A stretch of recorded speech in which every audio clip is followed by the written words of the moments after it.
Hello, everybody. Hang on 1 second. Hello, everybody. This is Sri from Unique Solutions of Advanced Technologies, and today is my guest, Carey Pachla from FastSwitch.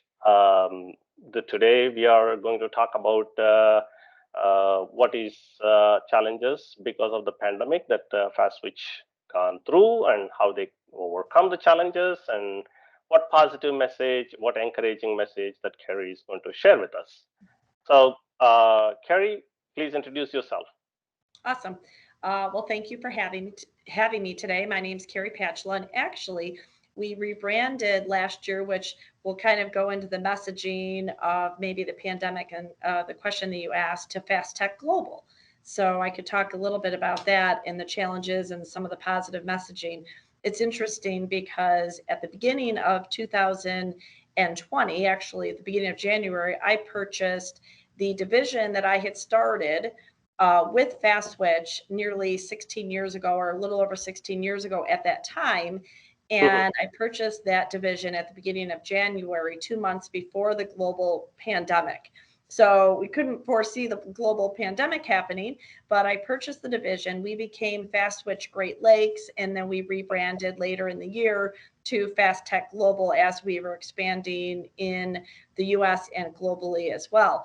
But pre-pandemic, of course, brand new entity, so brand new contracts and things like that with our clients, but same team, same caliber of service, everything else. Of course, now have some business loans and things like that out, and then this unpredicted Mhm. pandemic happened.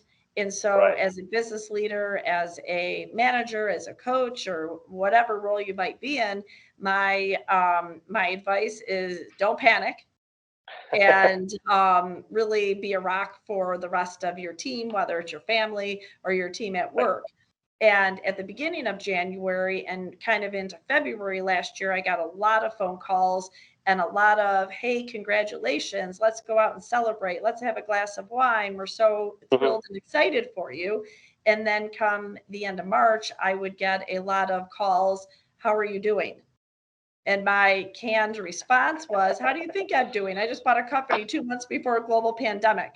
But anyways, the kind of what we resonated at our organization is don't panic. This too Right. will pass.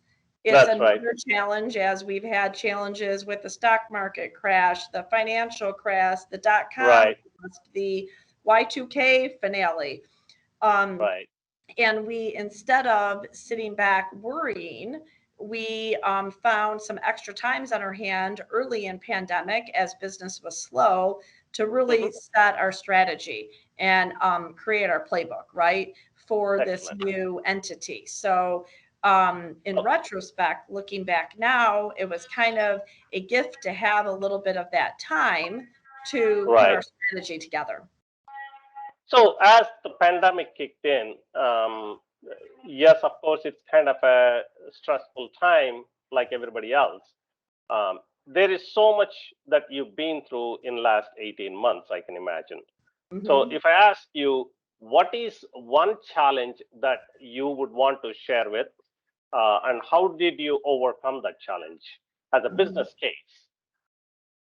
I would say one challenge during that last 18 months was ensuring and resonating that we have everybody's health and safety in mind and Mhm. not doing anything to jeopardize the health and safety of our team. And then the other thing is looking at what we can do to ensure that our team members felt like they were safe in their jobs too, Mhm. because certainly this happened. People start worrying about, may I get laid off, right? Mhm. Mhm. So I was very practical and deliberate in Mhm. my communications with our internal team, which would be sales, marketing, recruiting, support staff, back office, and also with our consulting community because we're a staffing company. So Mhm. we communicated often, Mhm. and we replicated our communication of, hey, we are financially sound. We Mhm. anticipate this happening. We see this happening. So That So would in be other my. words, in other words, through the communication, you propagated encouraging and supporting with each other, collectively stay together as a team, although your staff is working at a different sites. Did I Yes, take that right? correct. Absolutely. Excellent. Thank you very much. Hmm. So that is actually helped you to overcome the challenge in Hmm. this pandemic. Wonderful, Yeah, wonderful. definitely. Right. As a business leader, what would you want to recommend to a small business owner who is having hard time to get over this pandemic challenges? Yeah. Well, I think that for a small business owner, cash is key, right? So the biggest thing is looking at your cash flow, looking at your fixed cost versus your variable cost, right? It really comes down to that and not knowing what the business is. The advice would be just kind of keep an eye on it and make sure that you have the appropriate run rate to make yourself feel comfortable and the business be stable, right? Don't make too big of investments early on when you don't know what the future may hold. And my example to that is when we started 16, well, now it's 17 plus years ago in Michigan. Early on, we didn't make an investment in an office. We didn't need it. We'd go out and visit our clients, and we had a lot of our clients say, "Well, where's your office?"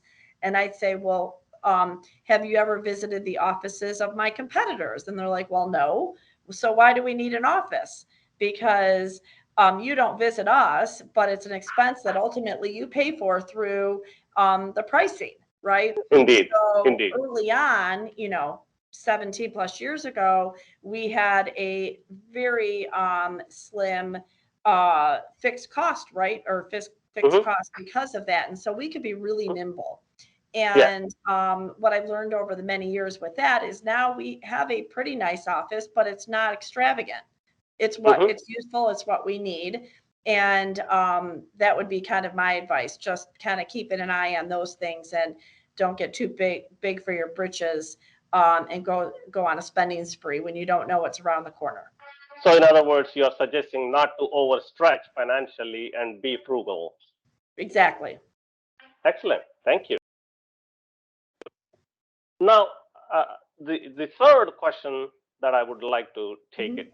further next is there are a lot of young entrepreneurs coming up into the market, right? And just for example, we were talking about your daughter. She is kind of a entrepreneurial spirit, Hmm. right? So for these young entrepreneurs, some of them comes with a great deal of concern. Oh my God, this is a pretty gloomy situation, and if is it right time, or is it even okay for me to be an entrepreneur? Rather, I would just simply go punch in 9 to 5 job and be done with it. So, what would you suggest to these people who are having a hard time to make a decision for the young entrepreneurs?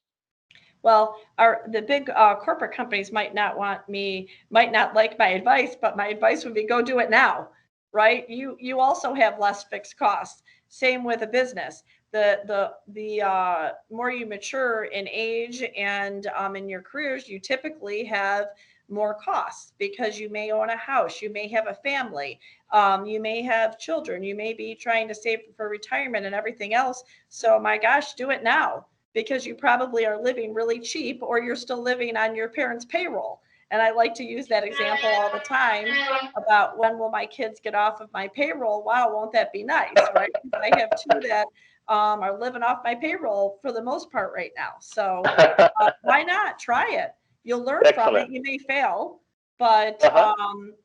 you fail and then you go do something else, or you learn from the failure and you do it again and you succeed. Like I said, big companies might not want to hear that, but as I know, as you had mentioned, I have a daughter. One of my daughters in college is taking a very entrepreneurial track, and I don't fully always understand it, but I'm pleasantly surprised on the successes that she's had. So I'm learning from her too. Indeed, yeah. So I'm glad to hear that you're suggesting the young entrepreneurs stay focused and they can continue rather stopping. Yeah. Excellent. Excellent. Thank you very much, Carey, for your time today. I greatly appreciate it. And I hope you enjoyed our little interview today, and appreciate sharing your knowledge and advices to the rest of the business community. Yeah, no, I really appreciate it, Sri. Thank you so much. They're good questions, and I wish you and everybody else the best. Thank you very much, and you have a wonderful day. Thank you, you too. Bye bye. Bye bye.